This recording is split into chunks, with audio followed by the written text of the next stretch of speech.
So hey guys, a very one good morning, good afternoon, good evening. कैसे हो आप सब? उम्मीद करता हूं कि आप सब बहुत अच्छे होंगे और अपने लाइफ को बखूबी एंजॉय कर रहे होंगे। सो आज की वीडियो का टॉपिक है ये कॉशन ऑर्डर, यानी कि सतर्कता आदेश। दोस्तों, अगर आज सुबह वाली लाइव सेशन अगर आपने ज्वाइन किया होगा तो आपको पहले से मालूम होगा, क्योंकि उसमें मैंने ऑलरेडी पहले से घोषणा कर दिया था कि नेक्स्ट वीडियो का जो टॉपिक होगा ना, वो होगा कॉशन ऑर्डर, यानी कि सतर्कता आदेश। सो अगर आपने एज अ ट्रेन मैनेजर या फिर as an assistant loco pilot Indian railway को आपने न्यूली अपॉइंट किया है, सो आज की वीडियो आपके लिए बहुत इंपॉर्टेंट होने वाली है। तो बने रहिए हमारे साथ। चैनल पे अगर पहली दफा है तो प्लीज हमारे चैनल को सब्सक्राइब कर लीजिए। साथ ही साथ वीडियो अगर अच्छी लगती है तो वीडियो को लाइक कीजिएगा, दोस्तों के साथ शेयर कीजिएगा। तो चलिए वीडियो शुरू करते हैं। सबसे पहले हम लोग जानेंगे कॉशन ऑर्डर का, जो इसका शॉर्ट डिस्क्रिप्शन जानेंगे, इसका मतलब क्या होता है, ये कितने टाइप्स के होते हैं। एक जो महज इंपॉर्टेंट चीज वो ये है कि कॉशन जो सीडी होता है, जो कॉशन ऑर्डर में जो सीडी मेंशन होता है, उसको कैसे क्लियर करवाएं। और ये जो है, ये जो पोर्शन है, ये वाला पोर्शन खास करके जो गुड्स ट्रेन मैनेजर हैं या फिर जो ट्रेन मैनेजर हैं उनके लिए बहुत इंपॉर्टेंट है, क्योंकि ट्रेन मैनेजर जो होते हैं वो ट्रेन के सबसे लास्ट पोर्शन में होते हैं, ब्रेक वैन में होते हैं। तो ये उनका जिम्मेदारी होता है कि पूरी की पूरी ट्रेन जो है उस सीडी को कंप्लीटली पार किया कि नहीं पार किया, ये रिपीट करना काम होता है ट्रेन मैनेजर को। सो बने रहिए हमारे साथ। तो सबसे पहले जानते हैं कि कॉशन ऑर्डर क्या है। तो कॉशन ऑर्डर यानी कि सतर्कता आदेश, इसका स्टैंडर्ड फॉर्म होता है T409। ये इसका स्टैंडर्ड फॉर्म है T409। अब ये होता है सतर्कता आदेश। ये एक प्रकार का महत्वपूर्ण दस्तावेज होता है। It's an important document without which a loco pilot can not start his train, his और हर ट्रेन। यानी ये एक ऐसा इंपॉर्टेंट दस्तावेज है जिसके बिना लोको पायलट ट्रेन स्टार्ट नहीं कर सकता है। जैसे ही आप अपनी ड्यूटी साइन ऑन करते हैं, अपनी ड्यूटी का शुरुआत करते हैं, तो आपको लॉबी से दिया जाता है या फिर आपको कलेक्ट करना होता है। और ये बहुत इंपॉर्टेंट है, इसके बिना गाड़ी स्टार्ट ही नहीं होगी, मतलब स्टार्ट किया ही नहीं जाता। जैसे कि वैगन वे बिल के बिना आप गाड़ी स्टार्ट नहीं कर सकते हैं। और भी जो इंपॉर्टेंट डॉक्यूमेंट होते हैं, brake power certificate, wagon way bill, GDR copy, ये सब चीज जो इंपॉर्टेंट डॉक्यूमेंट है, तो ठीक उसी प्रकार से ये कॉशन ऑर्डर है। इसके बिना तो गाड़ी स्टार्ट ही नहीं किया जा सकता। समझ गया?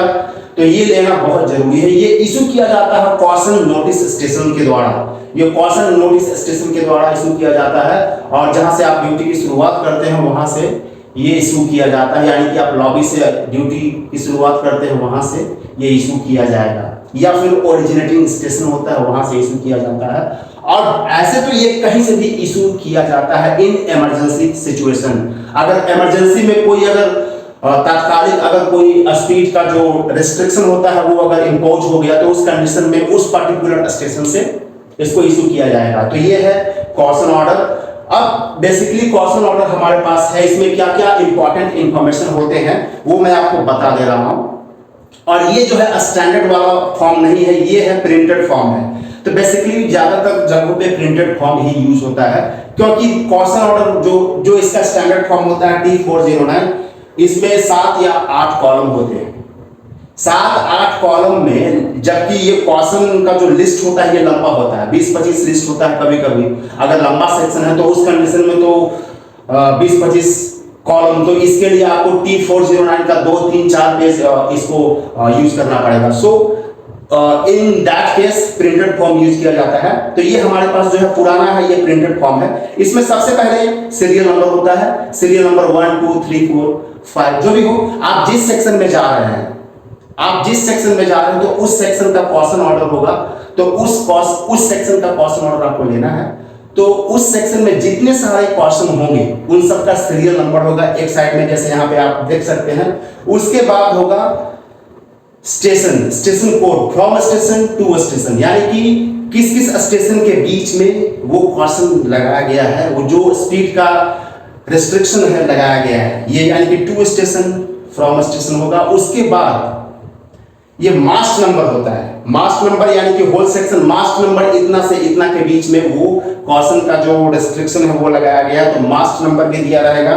उसके बाद वो जो कॉशन है कॉशन यानी कि स्पीड का जो लिमिट होता है वो कितना है, उसके बाद स्पीड लिमिट होगा, उसके बाद reason for that speed restriction वो भी होगा रीजन, उसके बाद डेट ऑफ इम्पोज, है ना, यानी कि ये जो कॉशन किस डेट में लगाया गया। तो बेसिकली यही होता है।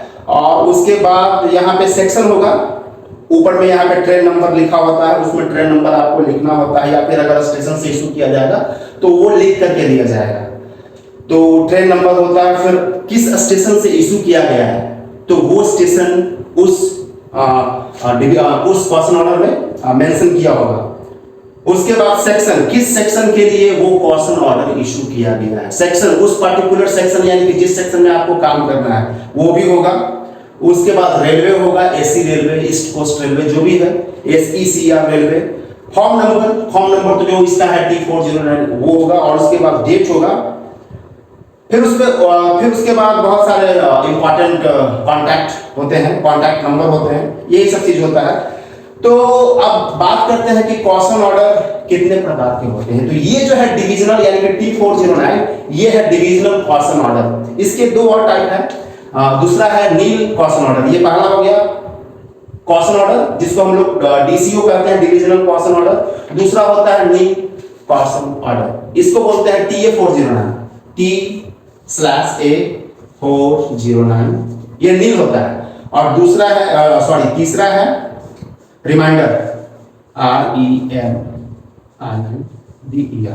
रिमाइंडर CO यानी कि कॉशन ऑर्डर। इसका स्टैंडर्ड फॉर्म होता है TB409। ये नील कॉशन ऑर्डर कहने का मतलब, नील का मतलब होता है नील बटे सन्नाटा। सपोज आप किसी सेक्शन में जा रहे हैं, उस सेक्शन में एक भी कॉशन नहीं है, मतलब उस सेक्शन का जो मैक्सिमम परमिसिबल स्पीड जो होता है, सेक्शनल स्पीड जो होता है, उसके अलावे एक भी कॉशन नहीं है, तो उस केस में क्या उसको कॉशन ऑर्डर नहीं दिया जाएगा? बेशक दिया जाएगा। जिस सेक्शन में जा रहे हैं उस सेक्शन में अगर एक भी कॉशन इंडिकेशन नहीं है, एक भी स्पीड का रेस्ट्रिक्शन नहीं है, तो उस केस में भी कॉशन ऑर्डर दिया जाएगा और उसका नाम होगा नील कॉशन ऑर्डर। अब हम बात करते हैं कि किसी पर्टिकुलर सीडी को कैसे क्लियर करना है। तो ये जो जिम्मेवारी होती है, जो सबसे पिछले हिस्से में यानी कि ब्रेक बैंड में जो बैठे हुए जो कर्मचारी होते हैं यानी कि जो ट्रेन मैनेजर होते हैं, ये उनकी जिम्मेवारी होती है। और जैसे ही उनकी पूरी ट्रेन जो है उस पर्टिकुलर सीडी को पूरा का पूरा पार कर लेता है, तो ये उनका फर्ज बनता है कि वो अपने एसोसिएटेड लोको पायलट को वाया प्रॉपर कम्युनिकेशन डिवाइस यानी कि VHF जो होता है या फिर वॉकी टॉकी होता है, उसके थ्रू वो अपने एसोसिएटेड क्रू को रिपीट करेंगे कि हमारी जो ट्रेन है यानी कि ट्रेन नंबर ये जो है उस सीडी को पार कर चुकी है, ताकि वो अपने स्पीड को यानी कि लोको पायलट अपने स्पीड को नॉर्मल कर सके। तो यहाँ पे देखिए, जैसे ही आप ड्यूटी साइन ऑन करते हैं, साइन ऑन करने के बाद जब आप कॉशन ऑर्डर कलेक्ट करते हैं, तो वहां पे सबसे पहले हमें क्या करना होता है? जैसे ही आपको आपके हाथ में कॉशन ऑर्डर मिला, तो सबसे पहले आप जिस सेक्शन में जा रहे हैं, तो उस सेक्शन में बहुत सारे ब्लॉक सेक्शन होते हैं।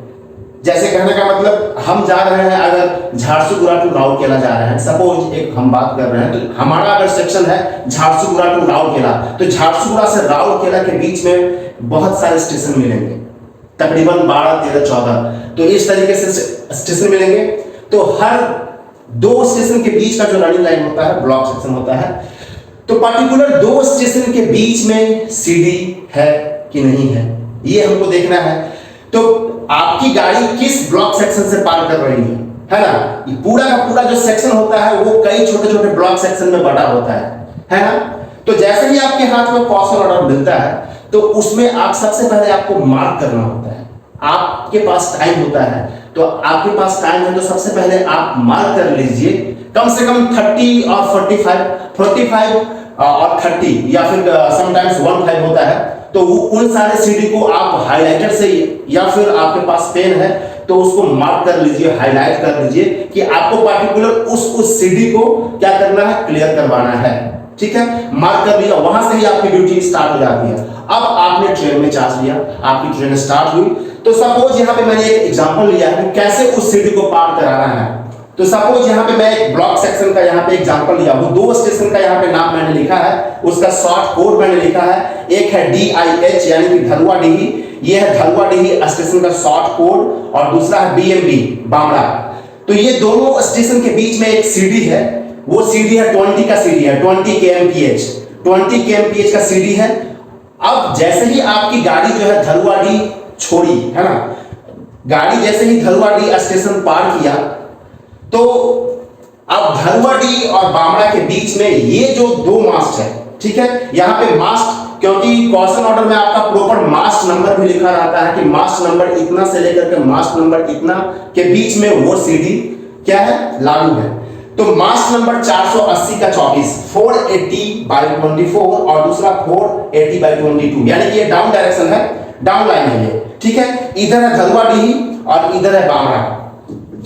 तो यहाँ पे क्या चल रहा है, यहाँ पे TRR वर्क चल रहा है। तो ये रीजन है, रीजन होता है जहां कहीं भी सीडी लगाया जाता है ना, सीडी जहां कहीं भी लगाया जाता है तो कॉशन ऑर्डर में उसका रीजन भी लिखा होता है कि वो किस रीजन से उस सीडी को इंपोज किया गया है, लगाया गया है। तो हम बात करेंगे, सबसे पहले ये हम देख लेते हैं, उसके बाद कॉशन ऑर्डर में जो एब्रिविएशन या फिर एक्रोनिम जो यूज होते हैं उनके फुल फॉर्म भी हम देखेंगे और इसी वीडियो में ही देखेंगे। तो वीडियो थोड़ी लंबी हो सकती है, तो प्लीज स्किप मत कीजिएगा। हाँ, तो अब यहाँ पे धलवाड़ी और बामड़ा के बीच में यहाँ पे 480/24 टू 480/22 के बीच में 20 kmph का सीडी है। तो यहाँ पे ध्यान देंगे, तो 480 का 24, 480 का जो 24 है, सॉरी 480 का जो 24 है, ये वाला खंभा नंबर, ये जो खंभा है ना, ये खंभा है 480 का 24 और 480 का 22, यानी कि दो खंभा का बात है। यानी कि यहां से यहां के बीच में ये जो है, ये जो एरिया है, इस एरिया में कुछ काम चल रहा है जिसको नाम दिया गया TRR वर्क। ये TRR वर्क क्या होता है, ये होता है through rail renewal, through rail renewal, उसी का ये शॉर्ट फॉर्म है TRR वर्क। हाँ, तो ये जो है TRR वर्क जो है इस पर्टिकुलर एरिया के बीच में चल रहा है। तो जैसे ही आपका गाड़ी इधर से आ रहा है, जैसे ही गाड़ी यानी कि इंजन में कौन होते हैं, लोको पायलट होते हैं, तो वो उनको तो मालूम है, क्योंकि कॉशन ऑर्डर तो उनके पास भी होता है, उनको मालूम है कि मास्ट नंबर जैसे ही वो यहाँ पे पहुंचेंगे, जैसे ही वो यहाँ पे पहुंचेंगे, मतलब इससे पहले उनको पता है कि मास्ट नंबर यहाँ से यहाँ तक जो है 20 का सीडी है और वो हमको मेंटेन करना है। तो वो इस मास्ट से बहुत पहले है ना, इस मास्ट से बहुत पहले वो अपनी स्पीड को कंट्रोल कर लेंगे, ताकि यहां पहुंचते पहुंचते पूरी ट्रेन का स्पीड जो है 20 से ज्यादा ना हो। तो जैसे ही सपोज अब इससे धलवाड़ी से पहले तो आपका ट्रेन तो नॉर्मल स्पीड में आ रहा था, बिल्कुल, तो धलवाड़ी से पहले जो भी स्टेशन था, तो उधर से जब गाड़ी चली तो आपकी ट्रेन नॉर्मल स्पीड में आ रही थी। तो जो ट्रेन मैनेजर होंगे वो ये ऑब्जर्व करेंगे, देखो भाई थोड़ा तो दिमाग आपको लगाना है, आपको अलर्ट रहना है, क्योंकि ट्रेन मैनेजर का काम होता है अलर्ट रहने का, एकदम विजिल रहना है।